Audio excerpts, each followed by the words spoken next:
Oh, apologies. It does seem that we've lost that connection, but we'll get back to him as quickly as we can.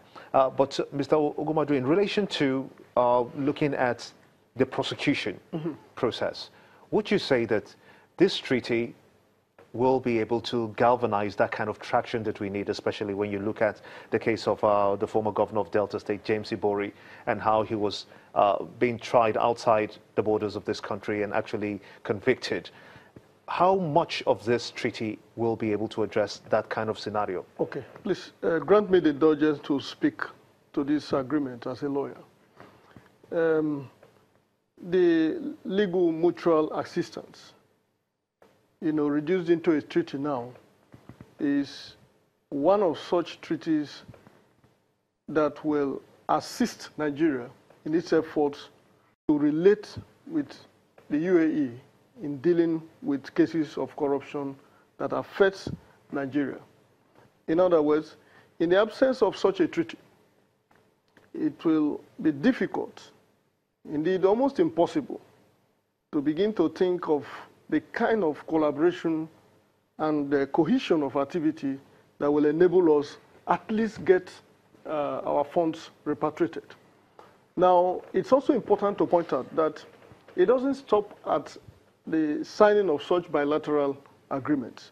Such agreements must also pass through the National Assembly before it can become part of our laws. And this is the requirement of Section 12, Subsection 1 of the 1999 Constitution, which though recognizes treaties as one veritable source of customary international law, but can only become effectual, save and until it is passed into law by way of domestication by the National Assembly. So we now look at that aspect to see how fast the National Assembly will move in, bringing this to bear. Having said that, you would remember, just in recent past, the difficulties that Nigeria faced in trying to repatriate some of the monies allegedly stashed outside the shores of this country. The reason is that there are a couple of legal hindrances, obstacles, that a country would face in the absence of such bilateral agreements regarding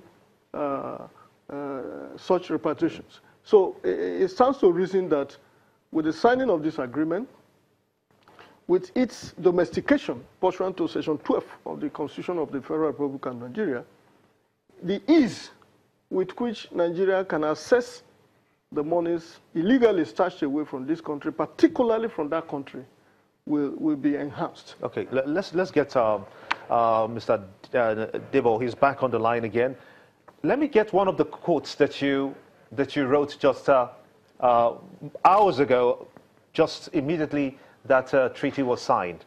You said that the federal government must ensure it perseveres in its efforts to have similar treaties or agreements and other legitimate instruments with the UK and the US and other countries where loots from our country are being hidden. Desiani Alison Madreke, you said extradition, as a matter of fact, should be one of the priority of the government, and this case should be treated as a fugitive and criminality. Are you considering this to be one of the cardinal takeoff points for this treaty that's been signed by the president? Yes, thank you very much. We also want that the administration needs to muster political and public will to go all the hog to productively utilize the benefits of the treaty that is signing with neighboring and non-neighboring countries. The looters of our treasury are very creative. They are also very resourceful in analyzing where to hide their loot. And that is why they normally choose countries where we don't have mutual legal assistance treaties. That was why the former governor of Delta State chose to go to Dubai instead of directly to the UK, where he was being looked for after the looting in Nigeria and laundering of money to the UK.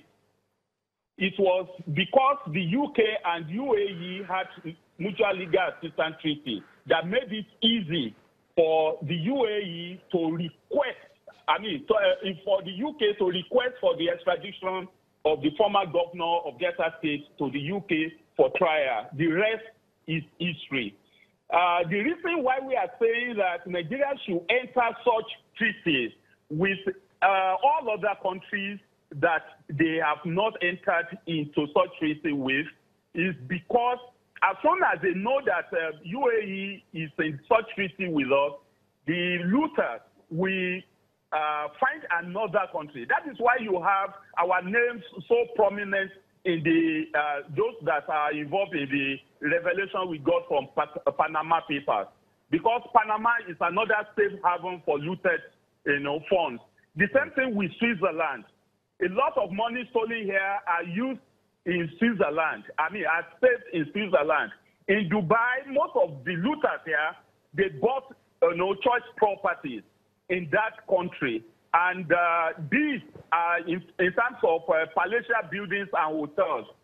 Until the Nigerian administration requests for the repatriation or for the confiscation of such properties, the selling of it, and repatriation of proceeds that is made out of it, maybe after all the legal procedures that will precede such confiscation. So once that is done, Nigerians will also know that the administration is not just mouthing the fight against corruption, that they are actually walking the talk. That is the time they will have warned Nigerians, the confidence of Nigerians. That will be what we call public will. That will be a good place to just come in. To support the administration. I'm afraid that we're going to have to go on a short break. The Executive Chairman, Center for Anti-Corruption and Open Leadership, CACO, Mr. Debo Adeniran, want to thank you so much indeed also for talking to us on State of the Nation. We're going to go on a short break now. When we return, we'll focus even deeper into the treaty that's been signed by Mr. President to enhance the corruption, anti-corruption drive of this administration. Join us again.